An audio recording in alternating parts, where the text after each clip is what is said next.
Throughout the years, I have struggled with body image, body dysmorphia, comparison, all the things really.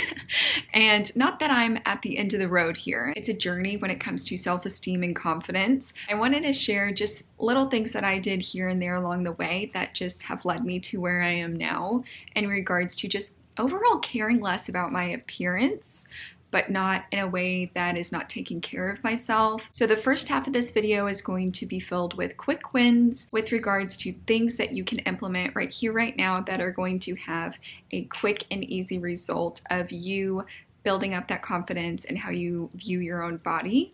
And then the last half of this video is going to be about mindset shifts, which obviously take a little bit longer to implement. It's one of those easier said than done type of situation. So we'll just start with my first tip. And this was the thing I feel like had the greatest impact on me. It was also my first step to this journey to finding peace with my body. And that was, I personally cut out Snapchat and Instagram. Like, I deleted my account for quite a few years. And I totally understand if you're like not on board, like, okay, this is the social media era, I don't want to delete my account. Then don't, right? But I do recommend you edit your content of which you consume, whether it be social media apps, whether it be TV shows, movies, YouTube.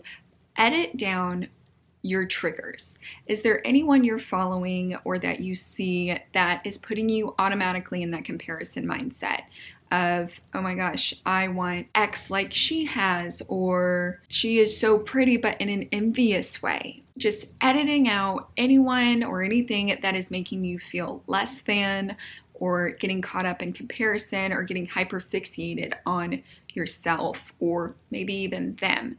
So making sure you're just only following people that really inspire you and shine a positive light in your life and aren't bringing you down. And you might say, well, that's why people are hypersensitive, right? Is because we have that power to control what we watch, to control what we consume. But when you are in this beginning phase of trying to build up your self-esteem, you're fragile, okay? You are. And so we do need to remove those things from our life so that when we're a little bit stronger one day, we can add those in, but the way our mind thinks about those things are no longer going to negatively affect us like they are right now. So my second tip for you is it's going to be one of two ways, depending on what type of person you are. It's either to stop looking in the mirror or to start looking in the mirror. And I have been on both ends of this spectrum. So in regards to stop looking in the mirror, whenever I was in my early 20s, I was competing in bodybuilding competitions, and I had always, I feel like since a teenager, been very fixated on how I looked and my appearance. And I feel like I was doing so many like ab checks or stomach checks. Like, I would be walking around in my apartment, and if I passed a mirror, I would lift up my stomach to see what my stomach looked like. And not even that I had abs, okay, because I didn't. But it was more so of just constantly trying to be aware of how my stomach area looked, because that was an insecurity of mine. And I've also been, on the flip side of that, of being in a place with my body that I was not proud of. And so to that, I just stopped looking at myself in the mirror. If I was in a dressing room trying on clothes, I would physically turn away from the mirror, put on this set of clothes, and then turn back. Like, I didn't want to see my own body naked. And I think both of those are very, very wrong. So depending on where you fall on, that spectrum, is going to be dependent on what you need to do as a result. So whether it's to stop looking in the mirror, creating that hyperfixation about how you look, because at the end of the day, it does not matter. And then if you are the person that is uncomfortable in your own body right now, and you're not wanting to kind of face your fear and look at it, I encourage you to do so. So if you are not looking at yourself in the mirror, go spend some time in front of it, whether it's maybe just like 30 seconds a day. I'm gonna stand there naked in front of the mirror, and just over time, it's going to help make peace with your body. Even if you're not where you want to be with it, we should never be ashamed of our own body to even look at it.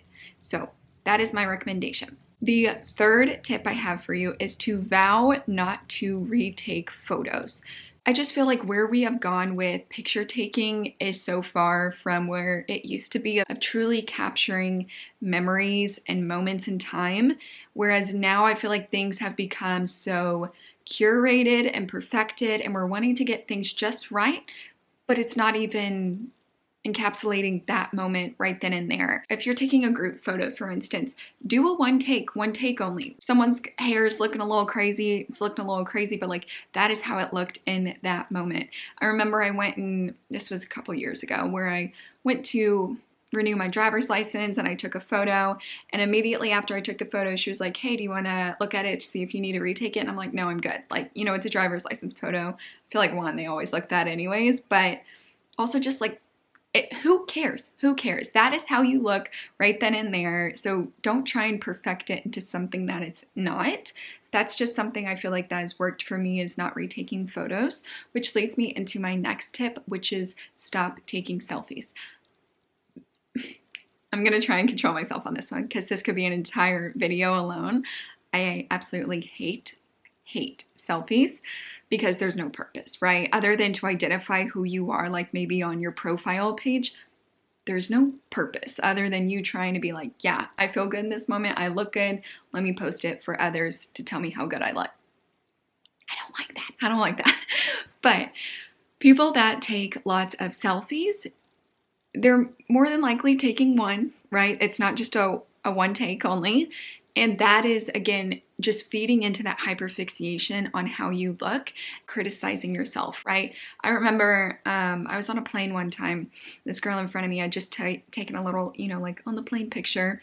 And afterwards, she was zooming in, like, I mean, so zoomed in where it was pixelated. And she was going in and editing like blemishes or whatever. And I'm just like, it was sad to me because for someone to feel that way of just not being happy with themselves, I'm like, just because you edit a photo, you put a filter on it, you do some photoshopping, and you put it out there for the world, you still don't look like that at the end of the day. Like, you're creating something that's not even there in the first place. And so I really just encourage you to just stop taking selfies altogether, because honestly, what is the point? What is the freaking point? It's kind of sad because every time we're editing a photo or using a filter on it, or, you know, increasing the brightness, contrast, we're basically saying to that thing, you are not good enough as is, and I'm going to make you better. And I wish that wasn't our mindset with so many things. Like, just because we have the power to do these things, I don't think we should do them. And again, I think these are all little things that add up to why you might lack the confidence and self-esteem and issues with your body. Moving on to the last half of this video regarding mindset shifts. This is going to require some inner work. Like, this is going to be a little bit hard for you, and it's going to take years. I know no one wants to hear that when they're trying to look for a quick win, which is why I already gave you those. But your journey with your body is going to span across your lifetime. Like, we just always hope we're on the up and up, right? Like, if we're on a roller coaster, we hope it's ascending, not descending when it comes to our self-esteem. But the first mindset shift that I made, and I think would help you if you are struggling with this, is to understand and realize that there are things out of your control, okay? And I wouldn't use this as an excuse, because I feel like people like to use that, run with it, and are like, okay, I'm just gonna live my life freely and do what I want, and my body's just doing it. Like, we still need to care for our bodies. We're only given one that we know of, you know, and we need to care for it. But understanding that there are things out of your control, whether it's genetics or other factors, where just because you put in so much time into maybe your diet or your exercise routine, you are still not going to look like that girl that you see on Instagram. You know what I mean? Like, you are two different people with two different genetic makeups. You might look similar, but you're never going to look like that person. And I will say, if you are someone that wants to follow people for inspiration, try to follow people that have a similar body type as you, because that's going to be a little bit more realistic than comparing yourself to people that went and got plastic surgery. Unless you're going to go get it, it's not going to, you know, align. Like, the gym cannot create what plastic surgery can. So the second mindset shift, I really made a whole video about this, and I'll link it here. It's another video on my Project Peace series about making peace with food, but it's having a health-focused approach to all your decisions in life, whether it's sleeping, eating, drinking, moving the body. And having the health-focused approach, I feel like this was probably the second thing that just completely altered how I viewed my body. in regards to releasing the pressure of wanting it to look a certain way. You're basically saying, look, I'm going to make good choices for my body, right? Because we're only given one. And what my body wants to do, my body's going to do anyways, whether I want it to or not. So I'm going to remove myself from the situation and just take away that stress from me. It really just takes off that pressure of wanting it to look a certain way. And that in itself is so powerful because you're no longer thinking in your head about, oh, I want this to be smaller, this to be bigger, blah, blah, blah, blah, blah.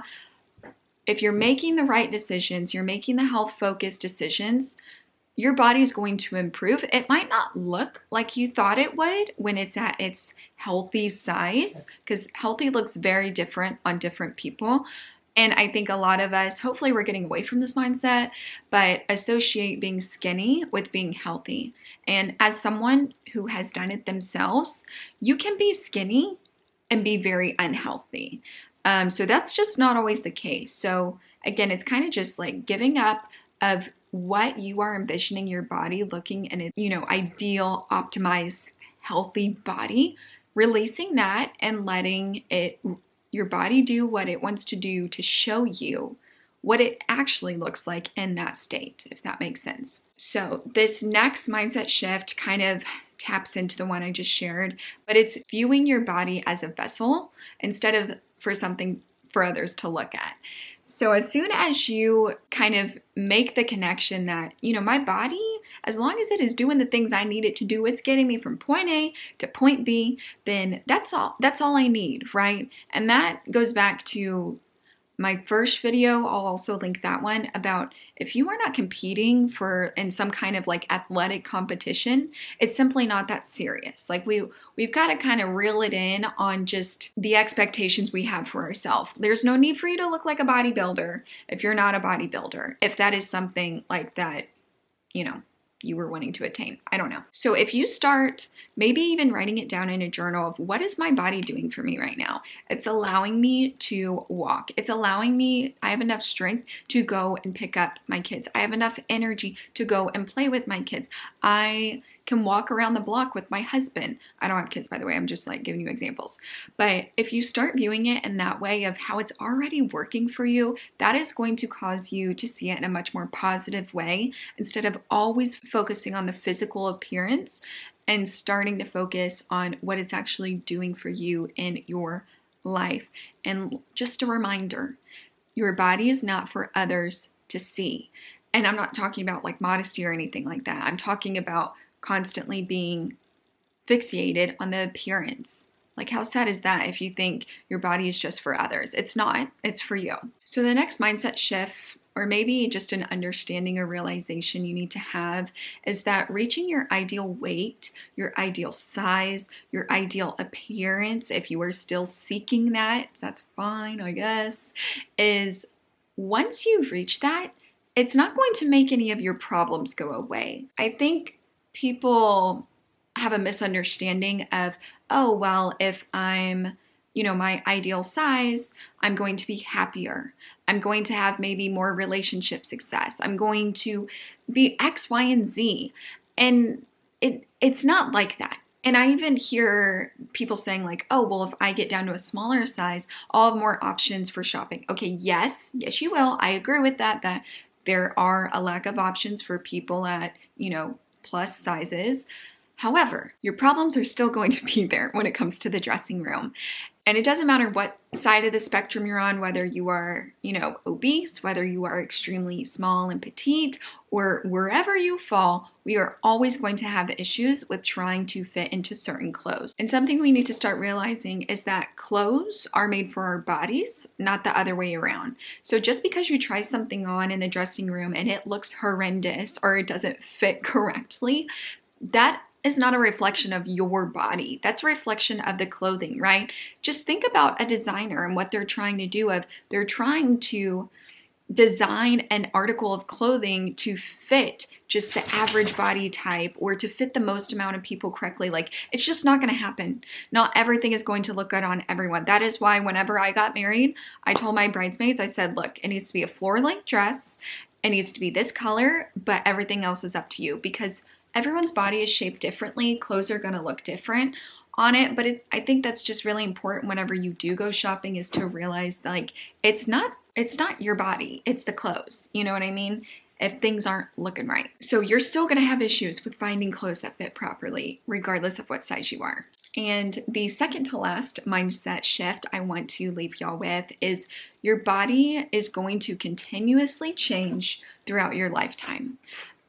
It really pains me when I hear women especially talk about wanting to be down to the size they were before they got pregnant, or wanting to be the size they were when they were in high school. I'm like, high school? Honey, you were a child. You want a teenager's body? Like, that to me just sounds weird, but also just understand, like, our maturity as a woman in our bodies is such a gift. It is such a gift, because we have to live that long to grow into that body. And so it's always going to change year to year, season to season. And the last mindset shift, I'm not going to elaborate too much on this one, but I do want to leave you with it, is simply a reminder that how you look, your outward appearance, it's not related to or linked to your self-worth. And the best example I can give you of this was one I heard myself.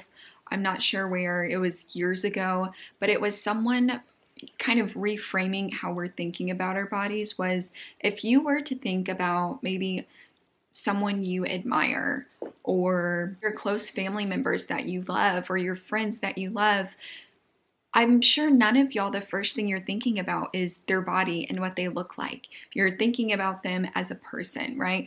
I'm thinking about, my mom and how much of a saint of a woman she is. Or I'm thinking about my friends who are extremely loyal and will be there for me no matter what, through thick and thin. But not once am I thinking about how they look.